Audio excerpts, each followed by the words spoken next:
শুরু হয়েছিল শ্রীলঙ্কায়, এরপর ঢেউ লেগেছে বাংলাদেশ ও নেপালে।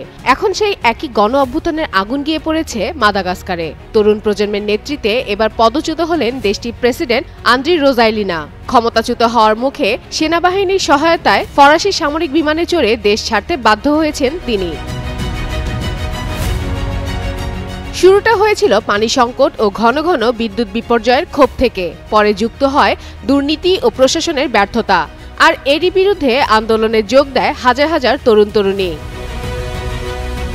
গত সপ্তাহে প্রেসিডেন্ট রোজাইলিনা বিদ্যুৎ মন্ত্রীকে বরখাস্ত করে পুরো মন্ত্রিসভা ভেঙে দিলেও শান্ত হয়নি পরিস্থিতি, বরং সেনাবাহিনীর একটি অংশ বিদ্রোহী হয়ে বিক্ষোভে যোগ দেয়, জানিয়ে দেয় তারা আর জনতার উপরে গুলি চালাবে না। এ অবস্থায় রোববার রাতে রোজাইলিনা দেশ ছাড়েন। ফরাসি প্রেসিডেন্ট ম্যাক্রোর সঙ্গে বৈঠকের পর তিনি ফরাসি সামরিক বিমানে করে দেশ ত্যাগ করেন বলে জানা যায়।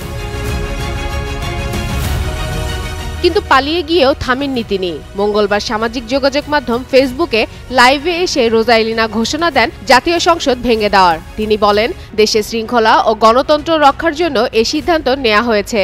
তবে বিরোধী দলীয় নেতা সেতিনি র্যান্ড্রিয়ানা সোলোনিয়াকো এটিকে অসাংবিধানিক ঘোষণা করে জনগণকে চূড়ান্ত আন্দোলনের আহ্বান জানায়।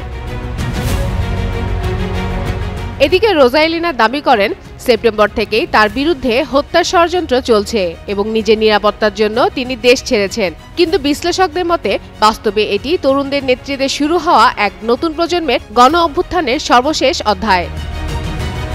ফাতেমা ফাতেহ জান, যুগান্তর নিউজ।